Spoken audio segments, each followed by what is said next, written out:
Good evening, good morning, or good afternoon, wherever and whatever time zone you might be joining us from. Welcome to our talk, Deep Cities Diving, in conjunction with the Singapore Art Museum, or SAM's, hoarding commission, Submerged by Finbar Fallon.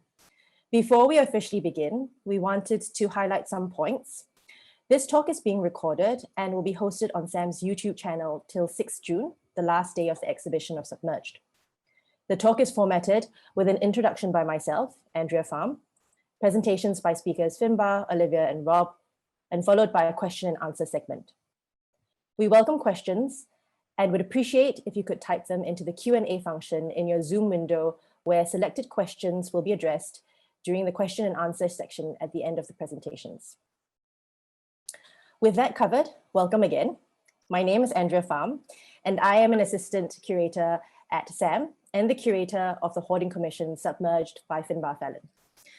The Hoarding Commissions are part of SAM's ongoing collaboration with Singapore-based artists to present contemporary art in public spaces while the museum buildings undergo redevelopment. Finbar was invited to respond to the site of SAM at SGI, and his proposal, Submerged, was commissioned and stands as an invitation to imagine a not too distant subsurface Singapore. Today's talk, Deep Cities Diving, is an opportunity to mine the fantastical potentials and possibilities of boring into the ground. With us to explore this topic are artists Finbar, journalist Olivia Ho, and technologist Rob Venson. First up, Finbar.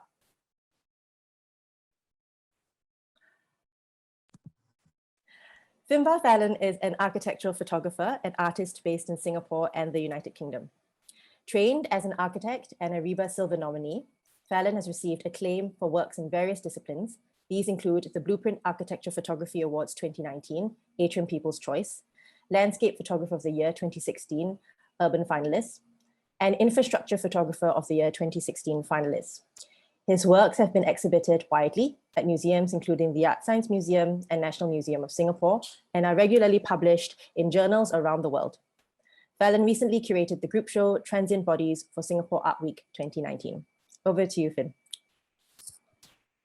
Hi everyone, thanks for the introduction, Andrea.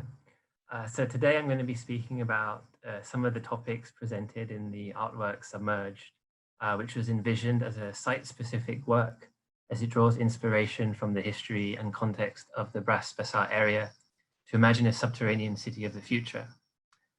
While this is intended as a purely speculative work, I hope it encourages people to think about what it could mean to occupy the underground in an enjoyable and productive way, as opposed to feeling just fearful or negative or not even thinking about it at all. I wanted to invite viewers to think beyond the sky being the limit and to anticipate the possibilities of underground space in Singapore as the next frontier for urban verticality. This is especially relevant as the issues of land scarcity for a small island city-state become more pressing, with competing demands in surface space and airspace growing increasingly congested. Next. Migration to the subterranean on a large scale is a logical proposition. As we walk through the city today, we're increasingly walking upon or within hollowed earth. The central area in Singapore is home to a vast array of subterranean spaces, from the vast public undergrounds at Marina Bay and Orchard Road. Anyone who has used these air-conditioned, weather-insulated spaces to seek relief from the hot sun or pouring rain will have felt the strong surge of gratitude that these spaces exist, and given thanks to the urban planners and engineers who had the foresight to make it happen. Next. Besides these everyday, accessible landscapes, landmark projects such as the Jurong rock caverns showcase the technical possibilities of even deeper cavern construction. Situated at over 150 meters below the ground and freeing up over 60 hectares of surface land. Even more ambitiously, JTC some time back released a study proposing to create an underground science city beneath Kent Ridge Park, which could house over 4,000 researchers with 5 floors connected to light wells on the surface above.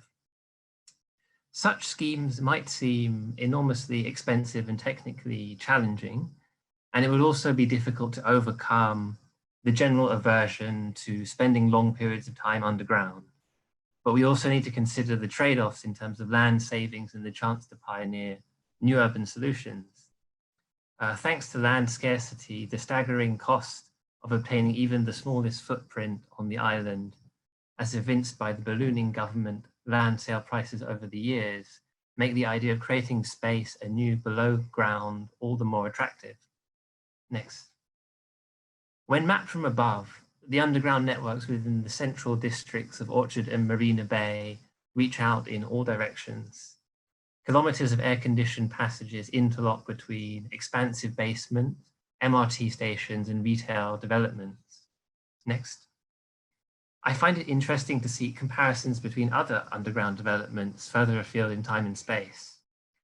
Take, for instance, the underground city of Derinkuyu, Turkey, which dates back over 2,000 years. The hand-carved city extends to a depth of 200 feet and is large enough to have sheltered as many as 20,000 people together with their livestock and food stores. Whilst visually similar when seen through cartography, the circumstances which led to their development could not be further apart. But it is important to note that throughout the history of humanity, underground space utilization has been crucial for mankind's survival and civilizational progress. And this extends from the earliest examples of primitive man using caves for shelter and food storage as seen in Derinkuyu, to its use to meet the burgeoning needs of the modern metropolis. Next. In imagining the spaces depicted within the Submerge Artwork Commission, I was drawn to the intriguing underground spaces surrounding the museum. As photographed here, one can see the glowing depths of Bras Basah MRT station, which is Singapore's deepest, second deepest in front of the museum. It's a spectacular piece of subterranean architecture which filters sunlight 35 meters below through a glass skylight, bringing a small slice of the world above into the darkness. Next. The station is seamlessly linked to the underground passageways that surround the SMU campus next door. And to maintain the character of this historic district with its low-rise buildings and national monuments, these modern developments make the most of the underground with interconnected study areas, offices, restaurants, and shops. At any time of day, these subsurface spaces are lively and packed, if somewhat utilitarian in their design. Next. The surrounding underground spaces also contain many clues to the evolution of the city and traces of its past. For those who have a passion for observing drain covers, like myself, one might have spotted a number of steel grills in the pavement not far from the museum. Staring down into the darkness, it's possible to make out that there's actually water running beneath the pavement, and it turns out that this is the route of the Stamford Canal, originally a small freshwater stream called the Sungai Bras Basah. But this was covered up and culverted during the urbanization of the city center. Next. With all these ideas in mind, I began to wonder just how Singapore's underground could evolve. Building upon the site's rich historical and spatial context, the work dreams up and anchors a fantastical future by transposing a slice of everyday life into a subterranean context. From subterranean parks to museum spaces, libraries, and canals, this is an ambitious urban geography. For many people, the reaction of inhabiting the underground is one of repulsion, defined by unnatural and claustrophobic spaces far removed from the life of the surface world. The spaces depicted in the artwork sought to address these conventions by integrating natural elements such as daylight, water, and nature as part of the envisioned architectural typology. In Singapore in particular, greenery has been critical in creating a sense of place. Today, the ambition is already to be a city in nature. Hence, it seemed natural to infuse greenery into an iteration of an urban underground, inspired by technologies which can sustain life deep underground, such as solar reflectors and suspended aeroponic planting systems, enlivened with a touch of whimsy. Such technologies have been seen and are under development in built projects around the world, such as the proposed Low-Line Park in New York. Next. It's not just the issue of land scarcity which might push us underground, but also the threat of extreme climatic shifts which are becoming increasingly visible. Within Singapore's equatorial climate, the cool passages below are already enjoyed by many as a convenient escape from the heat of the midday sun above. Building on the sheltering effect of the underground, the work suggests the incorporation of natural cooling technologies, such as the integration of rainwater bodies and waterfalls. These are less energy intensive measures to further cool the spaces whilst creating an enjoyable naturalistic environment. Next. Singapore has recently ramped up its high intensity, high-rise farming to accelerate its food resilience efforts. Unlike traditional land-based farming, this farming takes place in highly controlled environments and is assisted by robotic endeavor. In an underground ecosystem, the temperature, humidity, and CO2 levels are stable around the clock, resulting in a controlled environment which can be highly productive throughout the year. Such vertical farms have been implemented in underground in places such as London and Seoul, and have achieved efficiency rates up to 40 times more than traditional farming methods. A side benefit is a substantially reduced farm to fork distance. Hence, as the underground seems an ideal place for such uses, I propose to site them underground on a large scale, which will also help to free up more space above for other surface uses. Next. While the possibilities of a farm-to-table ecosystem beneath the streets are exciting, what I think would most capture the imagination is the promise of cavernous atriums illuminated by captured daylight. It may sound very much like the underground city would be a feat of the technological sublime, consisting of modular architectures and verdant green spaces surrounded by water. But the end goal is to build a strong sense of atmosphere inspired by the feeling of serene, lofty calm that one experiences in the cathedrals and churches across the Bras Basah.Bugis district. Next. Other landmarks which might be familiar to visitors of the district have been included in the work, such as deep level archival and library spaces. It was important that the work did not feel overwhelmingly static when installed on the hoarding, despite its 85-meter length. Hence, the spaces are populated by many thousands of holographic inhabitants, which are brought to life as light passes over them. Next. Beyond the hoarding, Submerged encompasses animated visuals that let passers-by momentarily enter the diverse worlds depicted. Scanning portals on the hoarding allows one to use real-time 3D Instagram and Facebook filters to experience and record an augmented underground reality. This was also complemented by a website which animated the holographic people and the various settings to mimic the ebb and flow of daily life, people and machinery in motion. The website meant that the hoarding was also able to come alive, even for those who couldn't experience the hoarding in person. Next.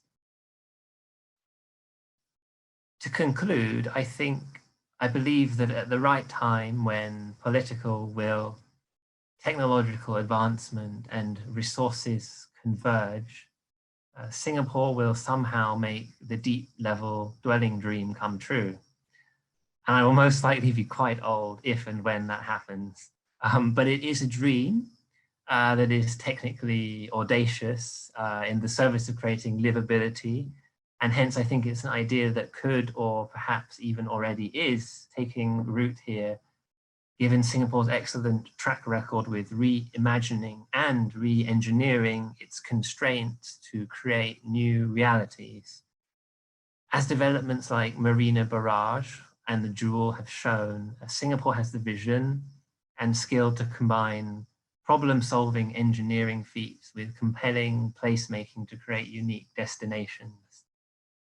This is not at all to underestimate the difficulties and the environmental challenges that this vision would entail.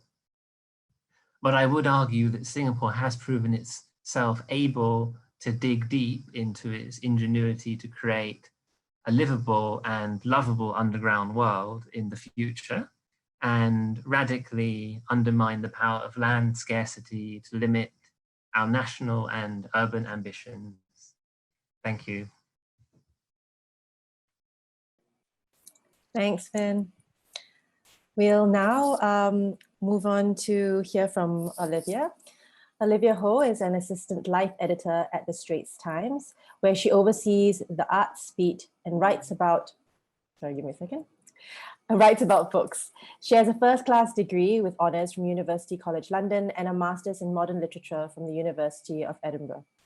Her specialist subjects include postmodern urban space, speculative fiction, and zombies. Over to you, Olivia. Thank you, Andrea. I'm very excited to be here today with Finn and Rob. Not that I don't think I could say that I'm exhaustively knowledgeable about underground fiction, but it has long been an interest of mine. As Andrea said earlier, my dissertation was on postmodern urban space in speculative fiction. And one of the books that I looked at was Invisible Cities by 𝗘𝗫𝗛𝗧𝗦𝘥. So if we could look at the next slide. This is a passage from Invisible Cities. The book is divided into descriptions of many cities by the traveler Marco Polo to the Emperor Kublai Khan. And one of the imaginary cities he describes is the city of 𝗲𝗲𝗄𝗏, which is an underground city. And in fact, this is one of the passages that I quoted to Finn when I first saw an early iteration of his work, Subterranean Singapore 2065, way back when. And I instantly thought of this passage. So just going to read it out because I love it. What makes 𝗲𝗲𝗄𝗏 different from other cities is that it has earth instead of air. The streets are completely filled with dirt. Clay packs the rooms to the ceiling. On every stair, another stairway is set in negative. Over the roofs of the houses hang layers of rocky terrain like skies with clouds. We do not know if the inhabitants can move about the city, widening the worm tunnels and the crevices where roots twist. The dampness destroys people's bodies, and they have scant strength. Everyone is better off remaining still, prone. Anyway, it is dark. From up here, nothing of 𝗲𝗲𝗄𝗏 can be seen. Some say it's down below there, and we can only believe them. The place is deserted.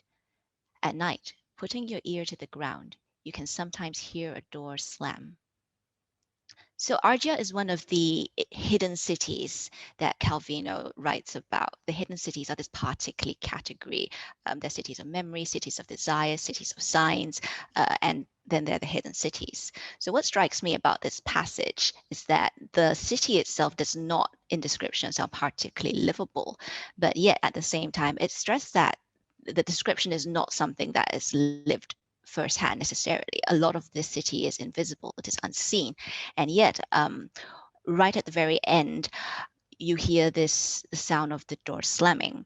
So there is this tiny sign of life at the end of the passage that signals this potential for imaginary creation.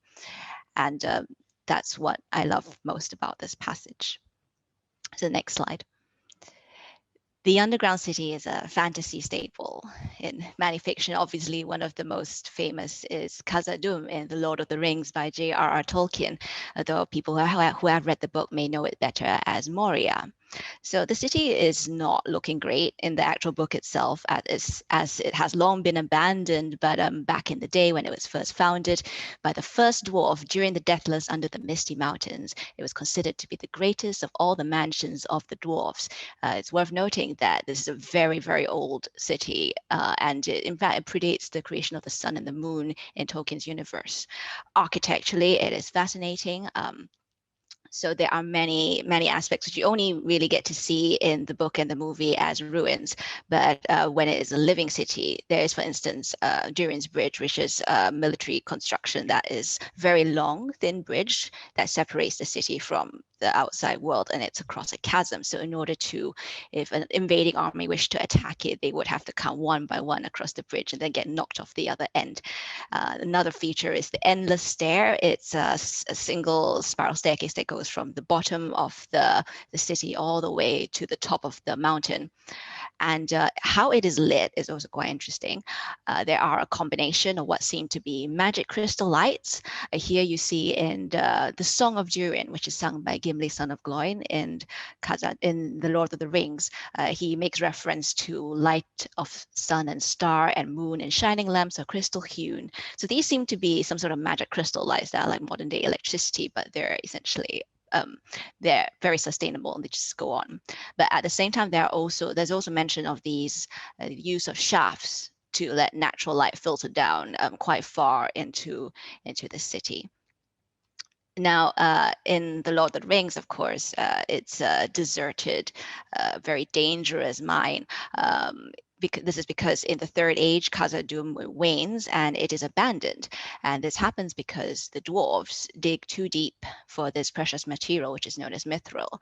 And this awakens a very ancient evil known as the Balrog, which manifests here as a being filled with flame. And because of this, the dwarves are forced to abandon the city. So there is this, in fiction, there is a constant link, I find, between subterranean cities and the exploitation of natural resources. There's always this very age-old story of people mining too deep and going too far in the search for, natural resources. And this awakens something terrible, something devastating, which then forces them to abandon the project. So at the same time, this is one of the, I think, the more livable and in fact, quite technologically advanced civilizations that we encounter in subterranean literature. But it falls because they dig too deep, they push too far. Now, there are other subterranean cities in fantasy. If we can go to the next slide.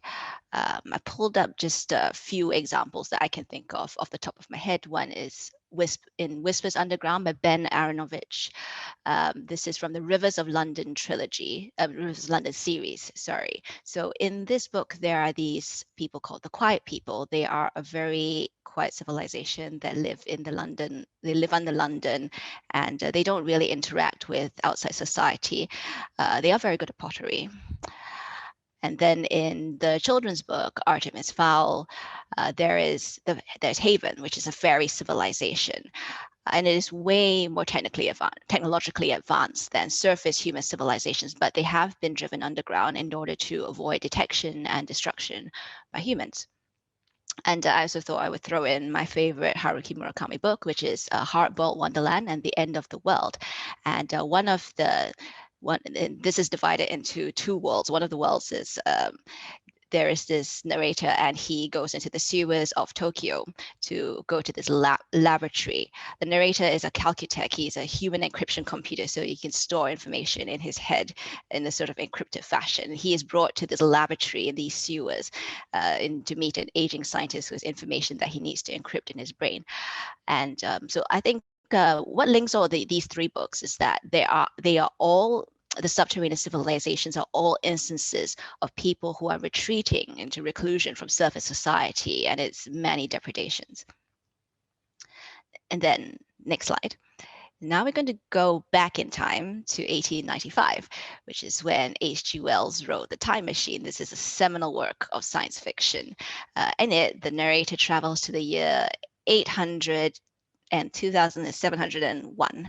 And there he encounters these two races. The first race is the Eloi, who are, they live on the surface in this what seems to be a very idyllic existence. They're very pretty, but they also don't seem to do very much work, and they seem quite stupid. And then later he encounters the Morlocks, who are pale and ugly underground dwellers. And they come to the surface via a series of well-like structures. And the reason why they, I think Wells depicts them as being so hideous and, pale is because they've lived underground for so long. And the narrator then theorizes that they are both descendants of humanity. So he thinks that perhaps the Eloi are the elite. Originally, they were the elite class, and they forced the working class of Morlocks underground, and so that they could continue to benefit from all the surface resources like sunlight and nature. But they became too dependent on the Morlocks, and then therefore their intellect began to wane. They began to rely too much on this underground civilization, and this eventually led the Morlocks to turn the tables on them. So what's happening is actually the Morlocks are raising them as livestock, and they are eating them like cattle. So it's literally they're eating the rich. So in this case, the surface and subterranean dichotomy is one of class warfare. You've literalized the segregation of the classes. And then moving forward a little bit, sorry, next slide, we come to the machine stops. So this was written by Ian Forster in 1909. It is a novella, and it's what strikes me about this is that it's extremely prescient. So Forster describes this world where the surface has become unlivable and everyone lives underground, isolated in cells, and all of their needs are fulfilled by this omnipotent machine. So everything that you want, like the music that you want to listen to, the food that you want, when you want to sleep, a bed comes out of the wall. They're all living in isolated cells. So the cells are hexagonal, like the cells of a bee, and they are lit by, you can't see the source of light, but it's lit by soft radiance, and there's always melodious sounds. You have an armchair, you have a reading desk, and then it describes the inhabitants as sort of sitting like lumps of flesh with faces white as fungus. So all that, you can imagine people living in isolation, all their needs fulfilled by omnipotent machines, everything they need delivered to them. If you think this sounds like life in COVID-19 lockdown, you are right. So what they do, these people, is that they connect over screens, and the networks of them attend lectures by one another in which they pass on second-hand or third-hand, even 10-hand ideas, which is sort of like what we are doing now over this webinar, or even maybe on Clubhouse. And most of them are very happy, and they refuse to leave, and they even worship the machine, sort of like a deity. Now, Forster is drawing on the allegory of Plato's cave. So this is when Socrates describes this group of people who have spent their lives living chained to the wall of a cave, and they're facing a blank wall. And they watch shadows projected on the wall from objects passing in front of a fire behind them, and they give names to these shadows. So the shadows are not accurate representations of the real world. They are the reality that the people in the cave know, and that's the only reality they know. So the question is, are these shadows, are they real, or if it is the only reality that they can know? And now what happens if the machine stops is that the narrator is Vashti. She goes to visit her son Kuno by airship, and she travels over the degraded surface of the earth, but she has no interest in it whatsoever. She's like, this does not give me any ideas. And she goes to see Kuno. Kuno is somewhat more athletic than most of the people who live underground. He's decided he wants to try and get to the surface, and he actually does manage it. But he fails to stay there for very long because, in order to go to the surface, you have to have a respirator because the air is unbreathable. But he actually does manage to spend some time there, but before he is retrieved by the machine, and he becomes convinced that the machine is, going to, one day the machine will stop, and then all of civilization, as we know, will be destroyed. So here I'm going to quote Lewis Mumford, The City in History. So Lewis Mumford is a historian. He wrote this book called The City in History, in which he looks back at, he has all these theories about how cities developed in history. And he says, the obedient creature will have no need for the city. What was once the city will shrink to the dimensions of an underground control center. For in the interests of control and automatism, all other attributes of life will be forfeited.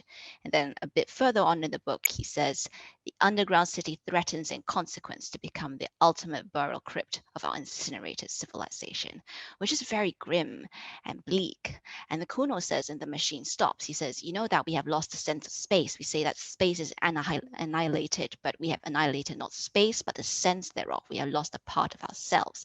So we have in H.G. Wells and Ian Forster two rather bleak visions of subterranean futures. So that's very, very grim. So let's see if we can think of other things. So moving on, next slide. speaking of underground space in Singapore, so this is a passage from a short story called Caveman by Clara Chow.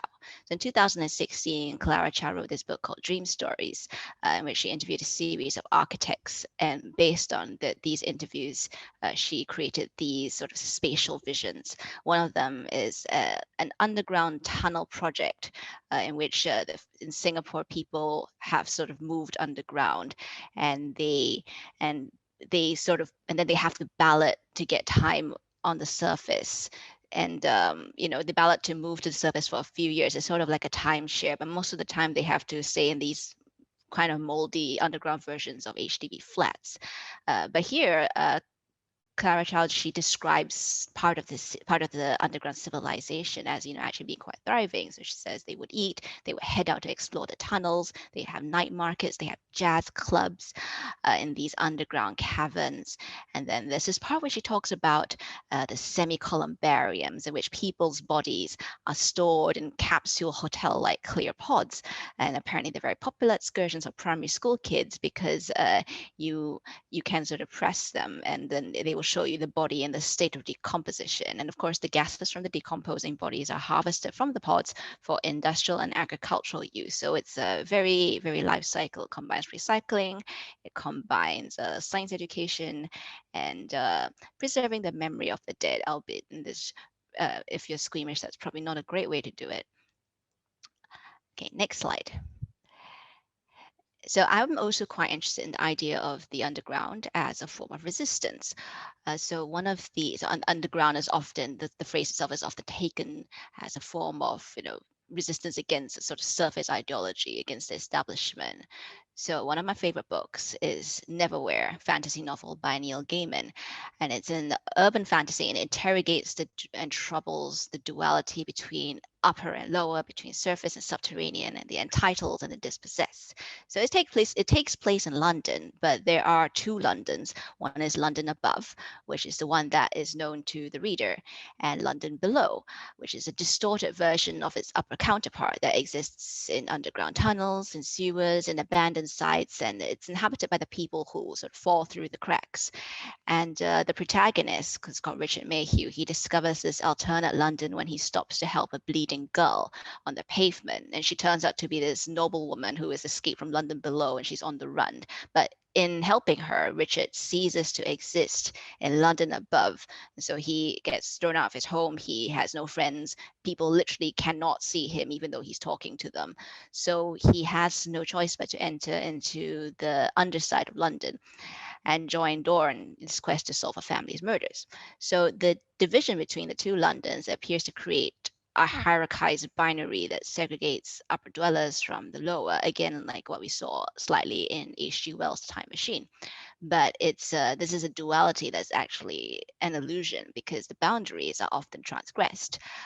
The denizens of the underside, they often take over established upper class institutions like Harrods, the department store, for their floating market. And so the space of London below is, linked to this sort of clandestine underground side of social life. So the people who live in the cracks, they are kept in the margins by these systems of order that structure the world above them, but they're constantly trying to change it and appropriate the spaces that they have been forced into. It's not exactly a very safe or comfortable existence living underground. So another unusual feature of the architecture of London below is that it creates a sort of spatialization of time. So the time in this underworld is heterochronical, in that it appears to be navigated spatially as well as temporally. So you can walk through the underground city, and it's full of these little bubbles of old time. Like, you'd be walking, and then you walk into a fog, a Dickensian fog, which antedates the Clean Air Act of 1956, for instance. And in so doing, London is revealed to be a palimpsest. And so palimpsest is a sort of literary document in which you layer many things over one another. And you can actually, but all the things that were below are actually still sort of vaguely visible. And this palimpsest model, it sort of illustrates the way that urban spaces unfold in time, and the way that an urban imaginary may put different things in one place. And you see the marks of present space merging with traces of the past, as well as its erasures, its losses.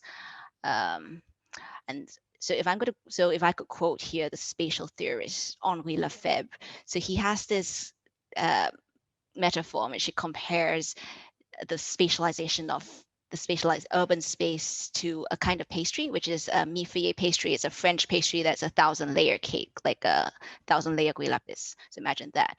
And then he says that when urban space emerges in all its diversity, it's like slicing through layers of architectural memory. So you slice through all the layers of the cake at once, so that all the times it has existed through can be simultaneously accessed in the same space. And that's what happens in Neverwhere.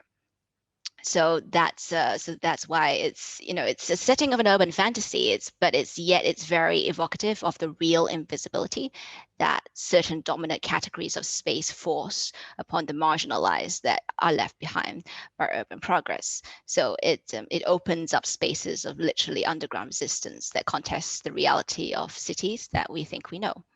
So if we can move on to the last slide, I've decided to end with a quote by Mumford again.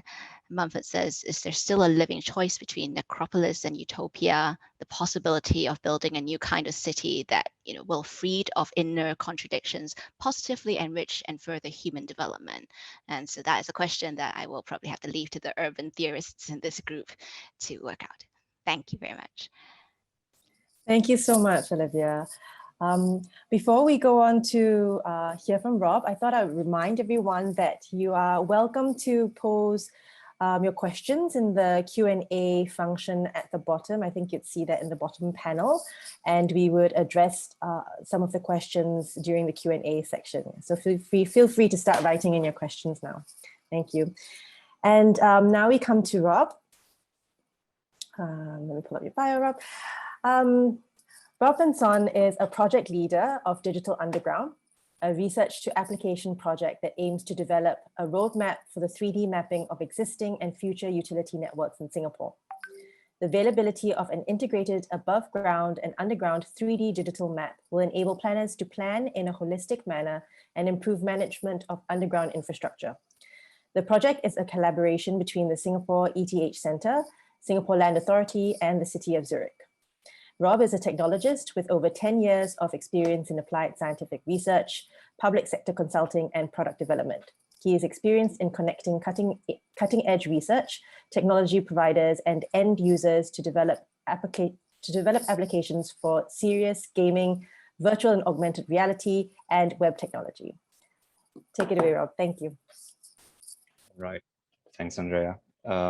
And good evening or good day to everyone. I see quite a few friends from Europe and possibly even the US in the audience. So great to see you here, and congratulations, Finbar, and also everyone at SAM for this achievement, which I, as a frequent passerby of SAM, or SAM in its current state, really enjoyed, and so did my kids, by the way.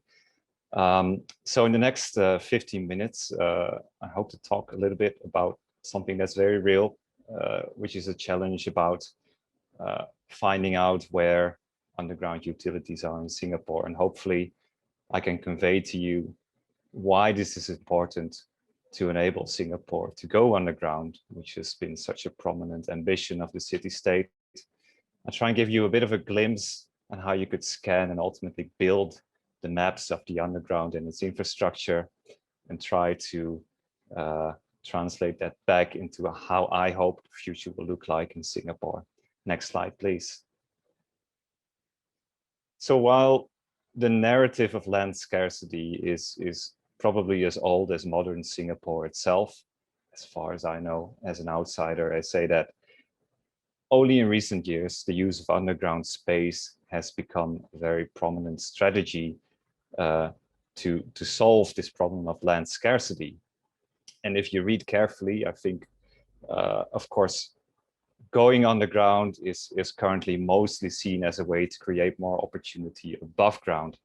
However, there are mentions of the more intrinsic benefits of underground, and I think that is definitely something that could be highlighted more in the future, which is that an underground can also provide comfort. It can provide connectivity and accessibility and even resilience to many of the underground infrastructures or even above ground infrastructures that are in place. Next slide. So in order to go underground and to really plan and design and build and ultimately also use those underground spaces, we need to look at space in a very new way, a different way than we've done before. I think often historically we've looked at space as a sort of flat horizontal surface. However, when you go underground, you really need to integrate the vertical dimension. You need to treat space as a volume, something that has 3 dimensions. Next slide. And so truly, Singapore has set a great example. From my perspective, I would say even globally, quite far advanced in putting this into action. So as part of the master plan, to support the master plan, the URA has actually released a set of 3D models to control the development of the underground space in certain selected areas of Singapore. Next slide, please. So not only does going underground require a new perspective, a new way of looking at things, it also requires us to exactly know what is where. In particular, in densely urbanized spaces, there are already many developments underground. This is not unique to Singapore, by the way. This is all over the world. And especially in the shallow layers of the subsurface. So I'm talking about, let's say, the first, 5 meters deep. There's a lot of stuff. There's a lot of things going on, and those things have often been built progressively, and one could argue quite chaotically. Utilities, so those amenities that provide us water, power, gas, telco, are mostly in that shallow layer of space. And to be able to use the underground, we need to build or plan under them, around them, or sometimes we just have to literally pull them aside to gain access to a deeper layer of the underground. Next slide. So how do we know what is where? It's quite challenging with utilities because in Singapore, as well as in many other places of the world, utilities are, at least for most of their lifetime, covered in soil and concrete.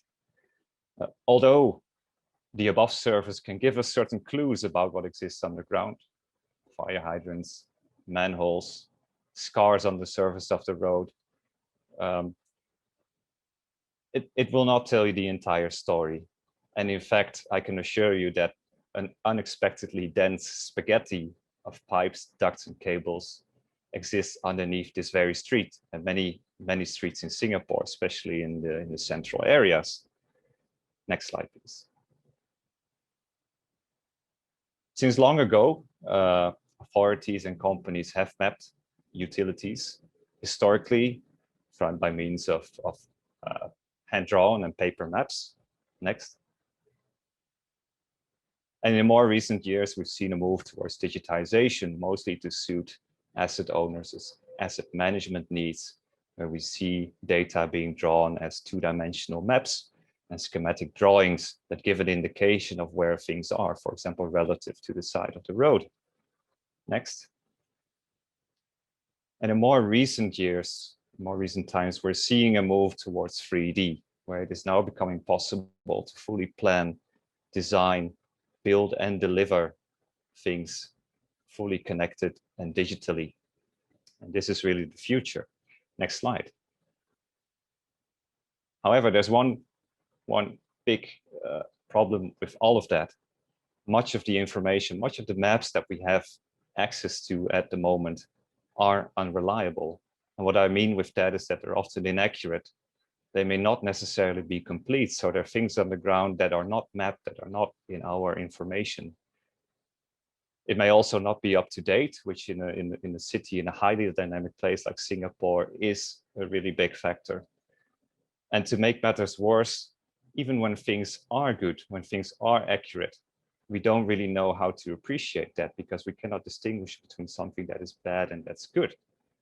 And there's a real risk here that this underground that we're talking about is not just an opportunity, but that same underground, by virtue of not knowing exactly how it is structured, what exists below, becomes an obstacle towards realizing that ambition of going underground. The image on the right, by the way, is a very, I would say, down-to-earth example of what happens as a consequence. We're digging many, many holes in Singapore just to have a look and see, just to verify whether something is really there or whether something is really in place. We're digging thousands, possibly tens of thousands of these little holes every year on the streets of Singapore. Next slide. Of course, we have observed that that unreliable information is a big factor that contributes to projects on the ground simply taking a lot more time, costing a lot more money than they should. Additionally, unreliable information may create nuisances and may also create working conditions for people on the ground that are simply not safe. And last but definitely not least, sometimes bad information leads to bad plans and bad designs. And because of executing those, we may end up losing an opportunity of doing something on the ground, or it may become very difficult to reconcile that opportunity in the future. Next slide, please.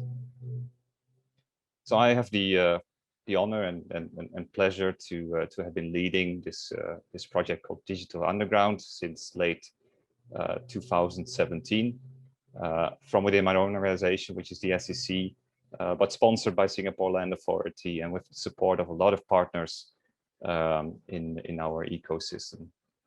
And next slide, please.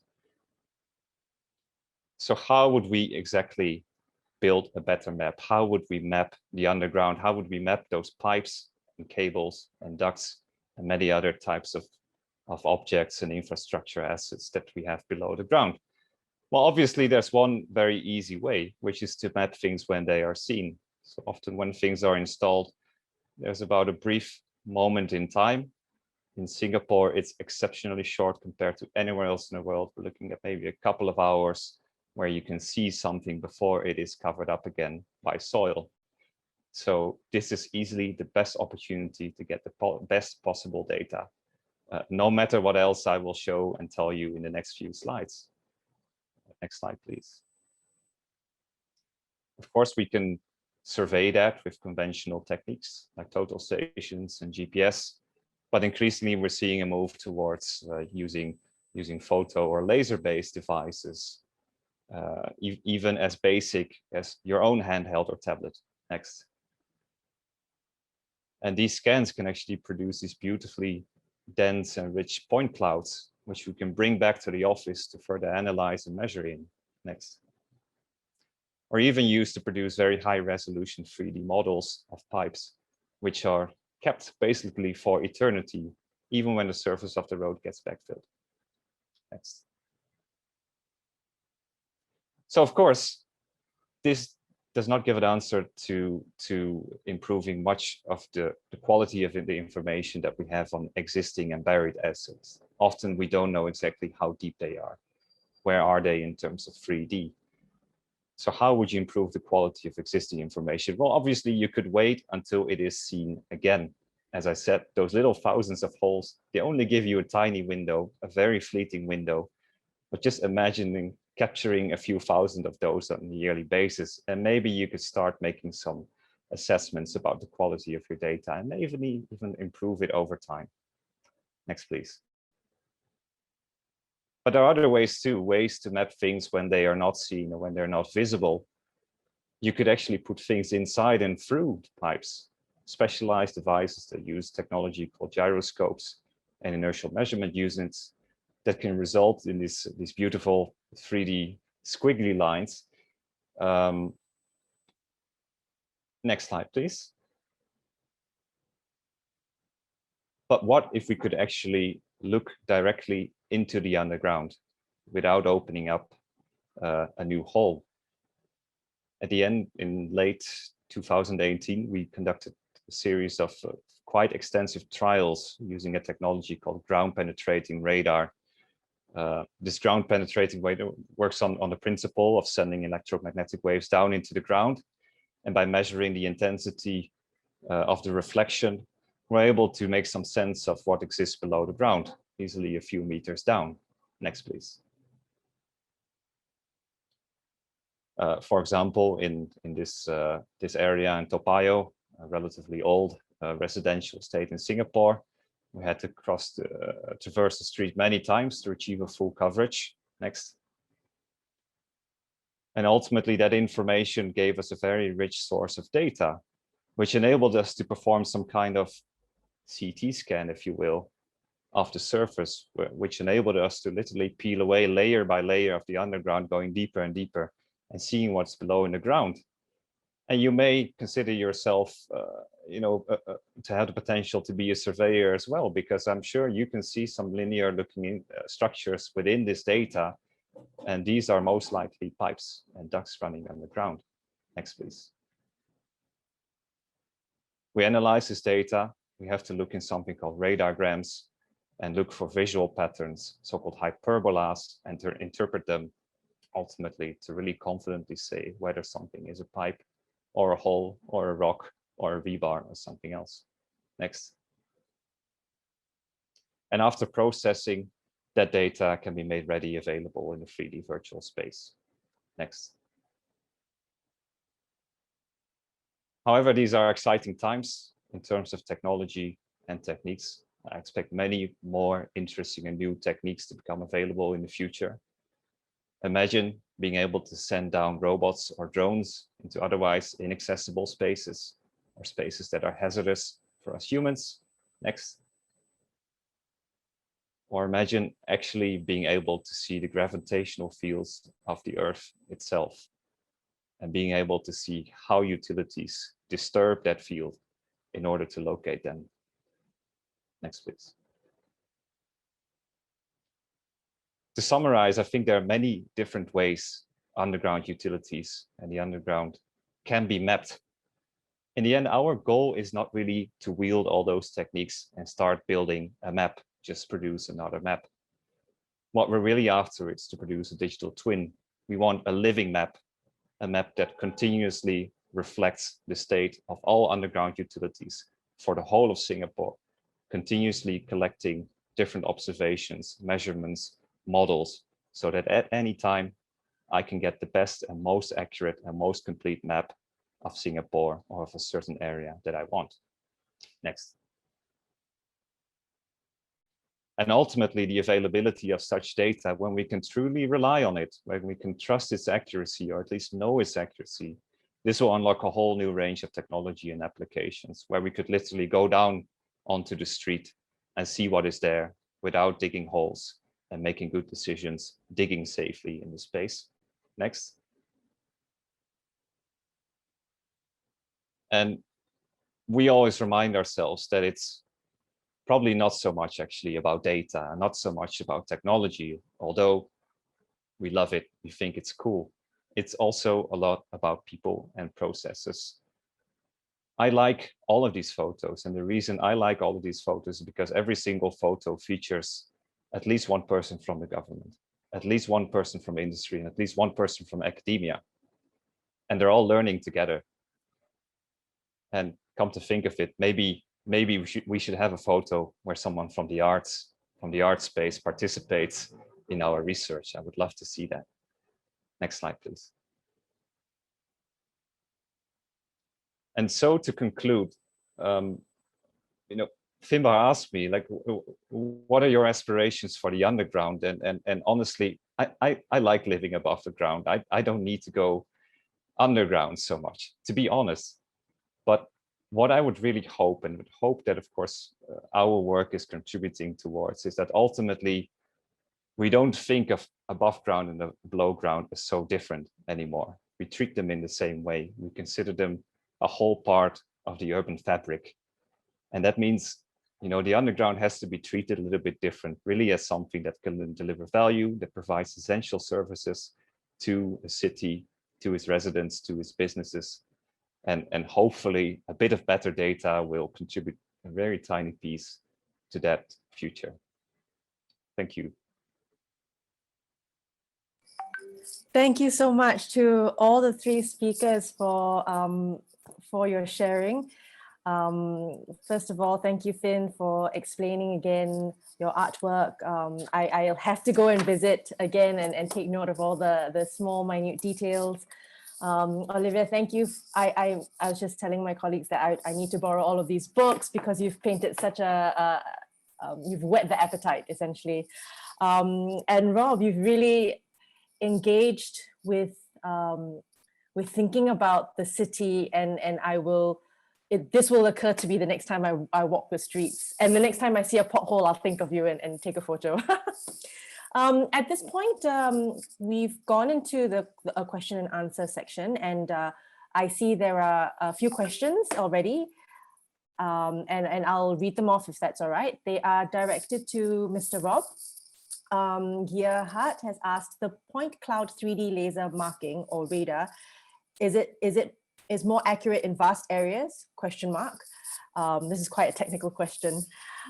With radar electromagnetic wave, will it be able to show Z-axis displacement? Will the pipe material affect the imagery from the radar? Can this technology be helpful to see which pipes are choking or need repairing or replacement? Okay, I'll try and answer this. And of course, here I am, and I talk about all this stuff at a level that I'm comfortable with. But of course, I have a whole team of researchers that really know how to answer these questions well. But I'll try anyway, and I'll try to do it in a way that it's sort of fun and engaging for everyone else. Yeah, I think with everything that you've seen, when you talk about accuracy, everything has a different accuracy. I think often this is something that we as let's call ourselves geomatics engineers, or people that have a surveying engineering background, or at least an interest, is something that we always want to remind everyone else about. Just because you have data, just because you have a map, doesn't mean it's true. Maps lie. Maps can be deceiving. Maps can be used for certain purposes and not always for others. So in the same way, I think different techniques will yield different accuracies, may yield different types of information. I would say our job in supporting the Singapore Land Authority and the government of Singapore is really try to understand how accurate is Technique A, how accurate is Technique B, and how well are they suitable for certain applications. With regards to the second question, so this is about radars. It will show you the depth. So I think I'll answer that about Z-axis displacement. It will tell you the depth, but it's not a very accurate depth. I always say that it's not very accurate. Yes, whatever's underground, materials, the soil itself, the material of the pipe, if the pipe contains something, yes or no, will affect the way the image looks, and this makes it so tricky. So certain features are just better seen than others. Yes, I've seen cases where you can use this, for example, to detect water leaks. And indeed, you often already know that it needs repair. This helps you find out where exactly you need to start looking. I hope that answers the questions.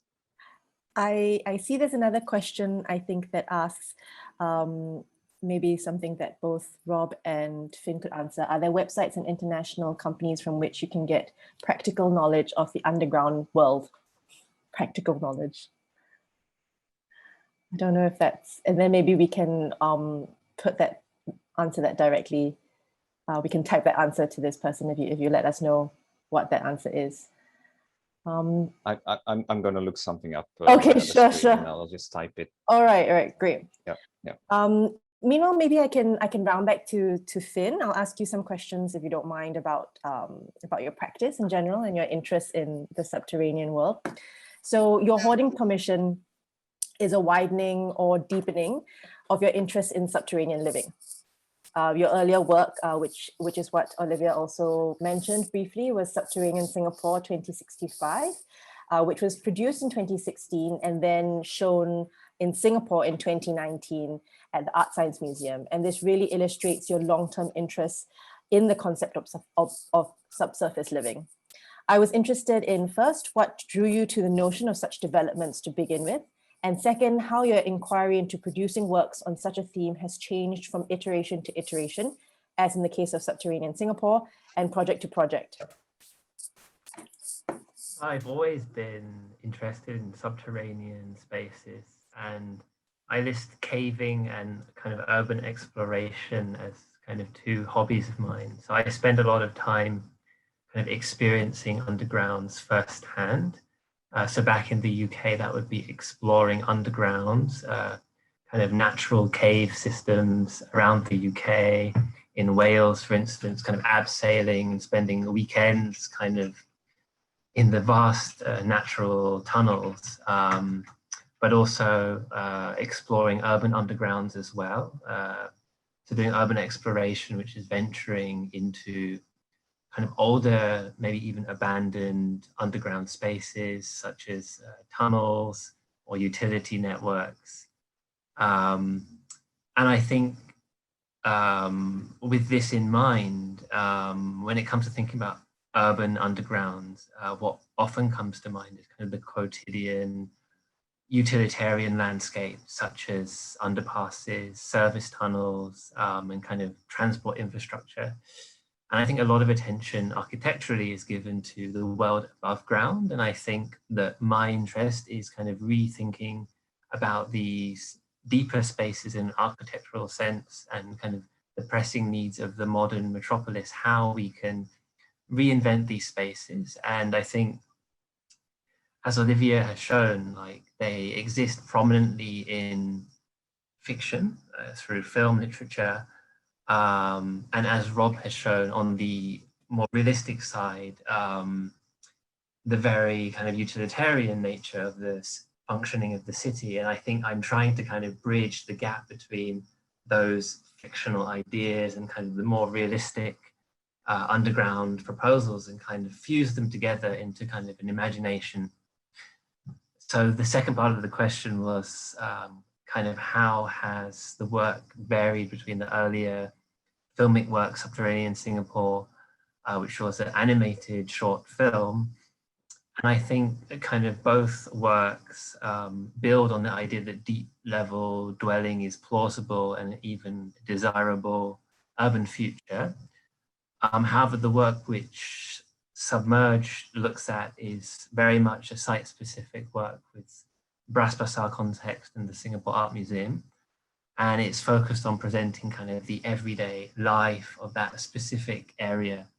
And that's in contrast to the world of the previous one, which is a kind of narrative vision where the underground is seen as this kind of spectacular showcase that could only be enjoyed by select social groups. So again, akin to some of the narratives that Olivia told, where the underground is exclusionary in its usages. But kind of the way both work together is that they use different mediums. And I think that this changes how the spaces can be viewed. So whether it's an animated film or whether it's represented on a hoarding, I think these in itself change the way that the spaces are imagined. And the underground as an invisible realm can be visually kind of interpreted in so many different ways. You know, as Rob has shown, it can be mapped and how it's evolving from 2D to 3D. And I think kind of, as I see it as an artist, where the medium which I use, whether it's film, illustration, or augmented reality, each can kind of portray the underground in a certain way. And with each work, I would use kind of an architectural storytelling to reflect on the forces which are kind of reshaping the city as we see it today and how we could see it in the future. Thanks, Tim. Olivia, if you don't mind, I'll turn to you. And I was really fascinated by the way in which you described and you managed to so effectively pick up on all the what might be nuances to each particular story, but you were able to draw the connections, how, for example, there are people who are mining or exploiting natural resources, or else there are people who are retreating from society, and then you ended off also then thinking about the underground as a form of resistance as well. And so I wondered if in your reading through such a variety of different texts, whether you thought of, and then you've seen how some of them have been interpreted and lifted off the page into screen as well. So I wondered whether there were ever times when you might have wondered if our building of cities came first or our writings about them. That is a very interesting question to which there are so many layers. So in one sense, there are sources of inspiration for many of these cities. For instance, it's been theorized by certain scholars of J.R.R. Tolkien that the city of 𝗘𝗫𝗛𝗢𝗓 or Moria is based on this place that he visited in 1928. It is in Gloucestershire. It's called Dwarf's Hill, and it's an old abandoned honeycombed mine with many underground shafts. And so some people have theorized that he based Moria on this. Of course, we don't really know it for sure. At the same time,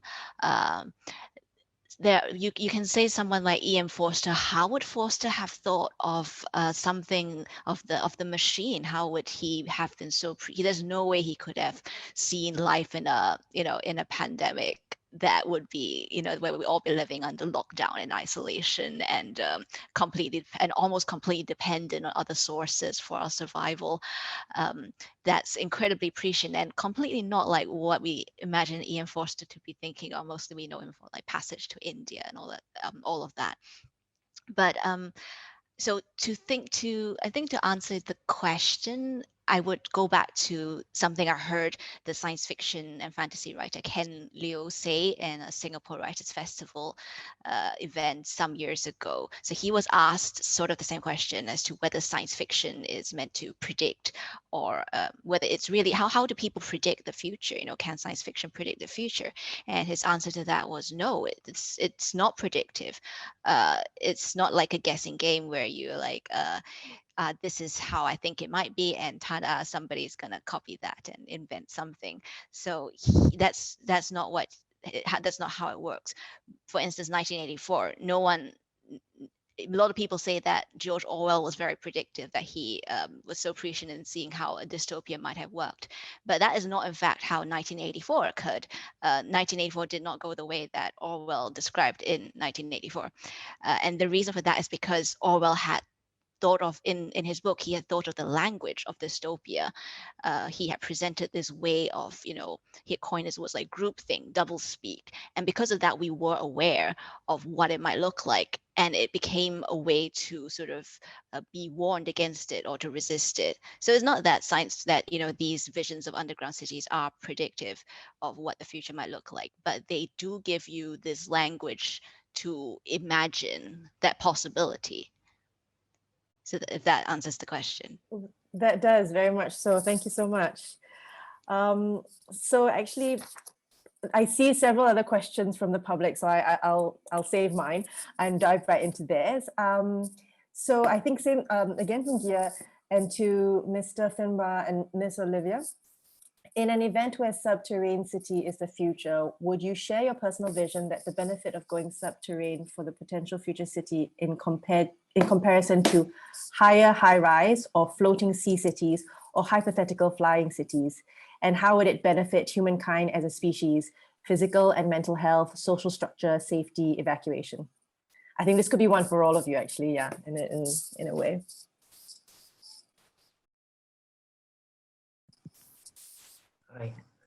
Yeah, I think that's a good question. I think it's really a balance for me. I think there's definitely no one way. So I think in moving towards this future vision, I think it's definitely a question of verticality and kind of lateral expansion. So obviously in Singapore, we are expanding into the sea through land reclamation. Obviously over the past kind of 50 years, there's been a huge kind of percentage of the land in Singapore has been created through artificial means. So in that sense, kind of the space is expanding, and in a way it's constrained by the kind of territorial limitations. And in that sense, it has to move both vertically and up and below. And of course, each comes with challenges. We could look at it kind of from an environmental perspective. I think definitely moving forwards, we have to think kind of sustainably.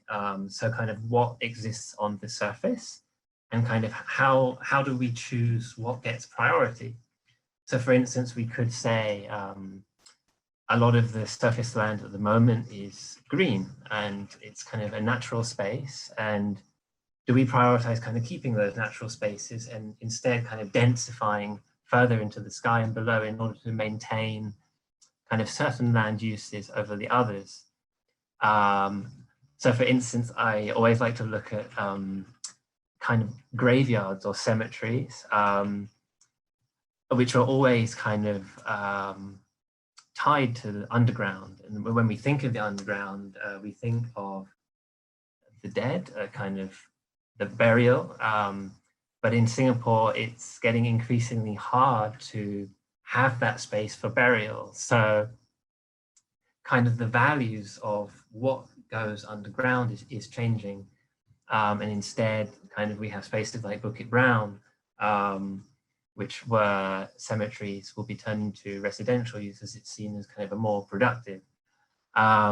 So I think it really is kind of a balance of the needs of the city. I think, yes, psychologically, of course, going underground would not be suitable for many uses, say dwelling, certainly as a last resort. But I think many spaces today that we kind of use, such as offices, depending on where you work, it might almost be a kind of fully internalized environment. So say your office space might not have that much access to daylight. Perhaps it wouldn't be so bad to occupy an underground space which is designed in the right way to kind of address the livability aspects so that you don't feel kind of the claustrophobic natures of that kind of deep level dwelling. So I think the psychological part can definitely be tackled through kind of the architectural technologies.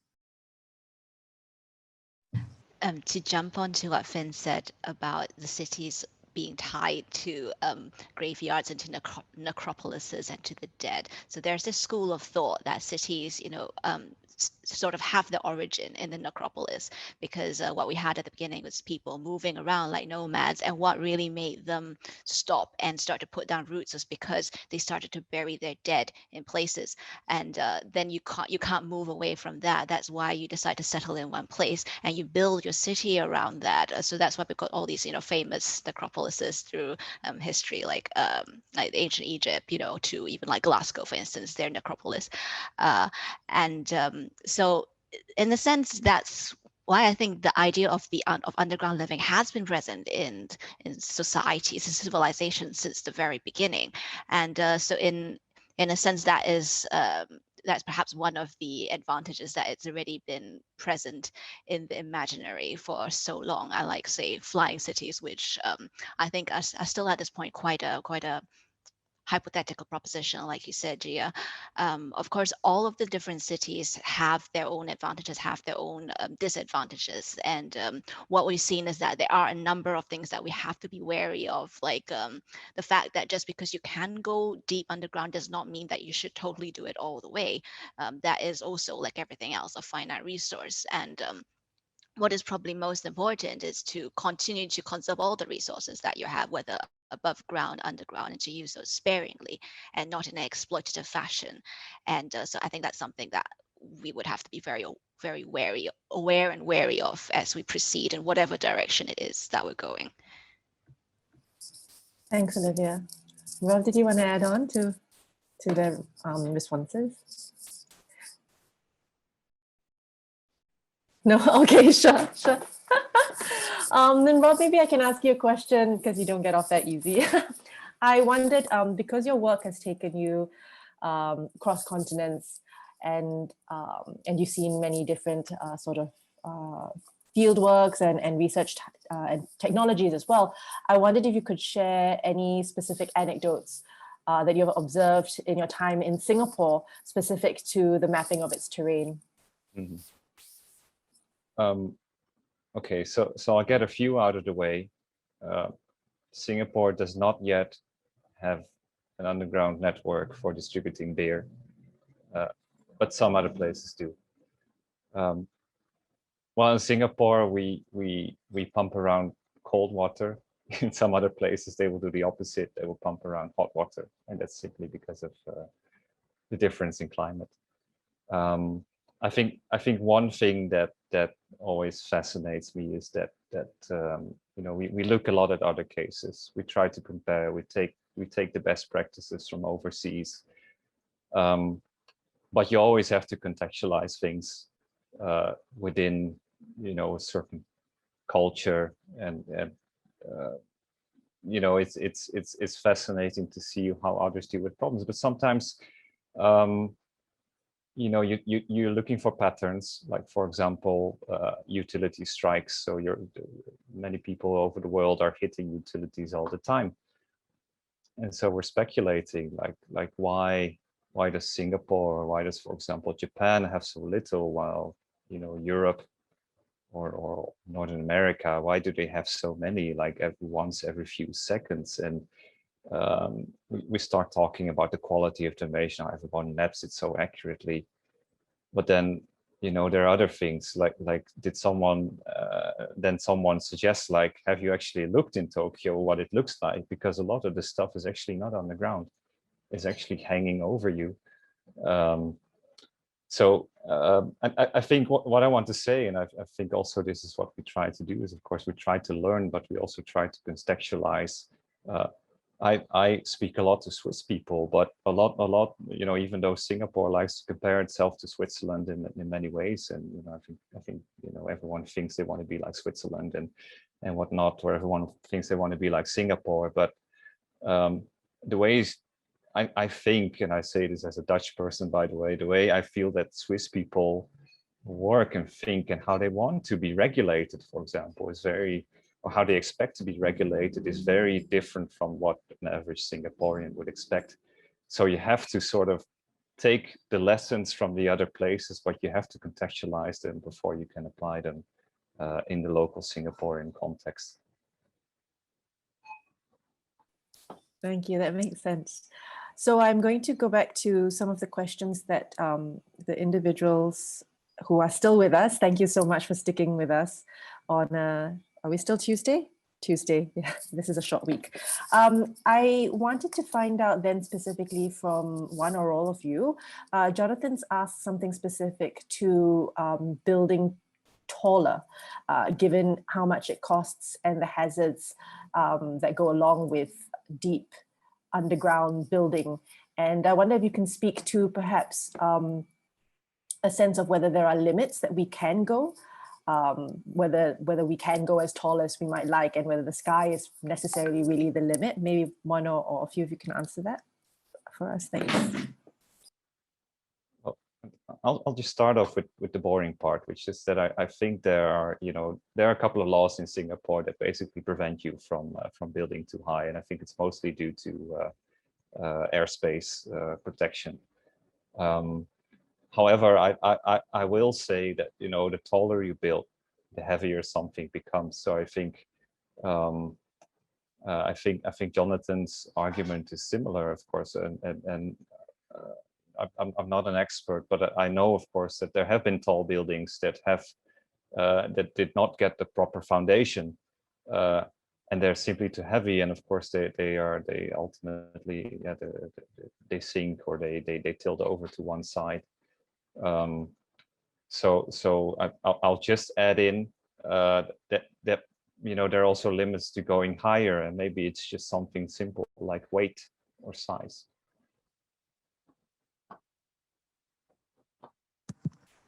Yeah, I think it's also a question of how we want kind of this surface environment to be, because of course many cities around the world are much denser and kind of taller than Singapore. If we look at kind of Hong Kong or New York as examples, there are of course kind of super skinny, super tall towers, but this very much impacts kind of the visual horizons of the city as we experience it. So for instance, when we look at a streetscape, we might not even see the sky in some streets. If you walk down kind of the very dense, very tall areas like those, you would kind of spend the whole day in shadows, being kind of overcast by these tall buildings. So I think it's very much a kind of balance of how do we see this surface landscape in terms of density and kind of height, and in what way kind of we balance those priorities when thinking about, well, perhaps some things could go underground, but perhaps some things should go taller as well.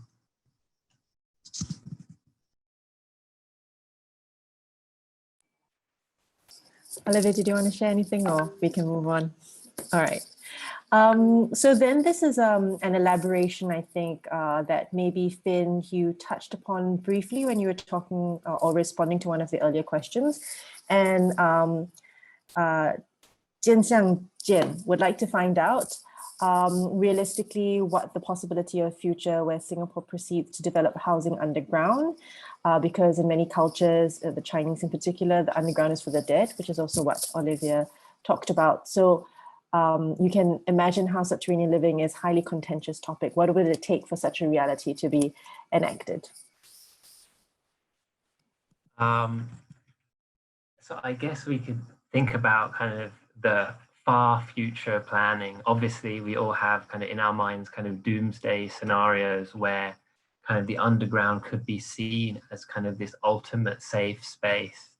And people around the world are building their own undergrounds at the moment, underground houses, especially in America, kind of houses connected to bunkers where you could potentially spend the rest of your life underground if the surface world kind of became unlivable, and you'd have food supplies and you could live kind of purely kind of below ground. So I think we can all kind of imagine those scenarios happening kind of in the far future as kind of a precautionary measure. And I think Rob also mentioned to me the last time that certain cities also have kind of provisions for the underground to act as kind of mass shelters if it's needed in kind of times of a national emergency.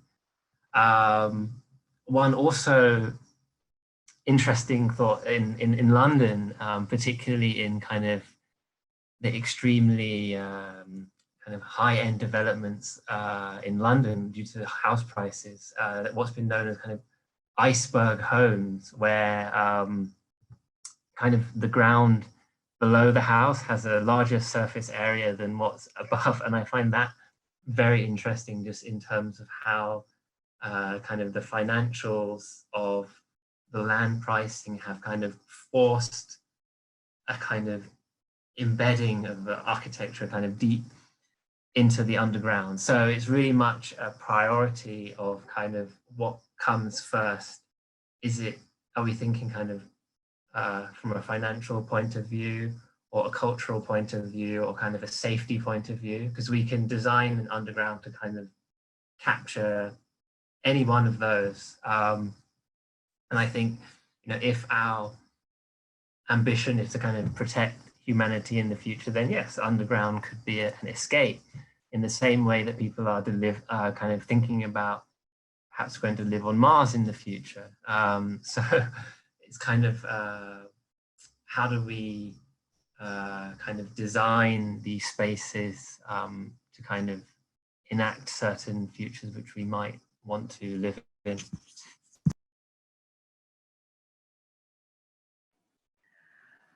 Did anybody else want to add on to that? That was a very, actually, that was a very good summation in a way of what we've all talked about today, what some of the questions perhaps were seeking answers to as well. I think a lot of times it's to find the right balance. It's to take into consideration, all the sort of cultural context as well behind how and where and who you're building for. So I guess with that, if we don't have any other questions, and I don't see any others, Jonathan's provided us with a link to visit to be entertained, where we can watch humans went underground as surface temperatures plunged 70 Celsius below zero. So that can be our after hour entertainment. If none of you have any more questions for to ask each other, and I think, as I mentioned, there are no more questions coming in from the audience, I think we could wrap up this this conversation that we've had today. I'd like to thank all of you speakers for spending your time with us, for sharing your heartfelt experience. Really, this has been a wonderful opportunity to deep dive with all of you and to understand sort of the areas that you're working in, and to really think more broadly around the future of urban planning and development. At this point, we'd all be clapping if there was a proper audience. So rest assured, we're all clapping for your involvement today. Just to let everybody know that Finn's presentation will be on view now on the hoarding of Sam at SJI until the 6th of June, as will this recording. This recording will be made available on YouTube up till 6th of June as well. The talk has officially come to an end, so thank you for joining us. We welcome all feedback. So for any of you who are still in this Zoom window with us and who has some time to spare, please scan the QR code that's currently on your screen so that you could provide very helpful feedback to us. If not, thank you all so much, and we hope to see you at future SAM events.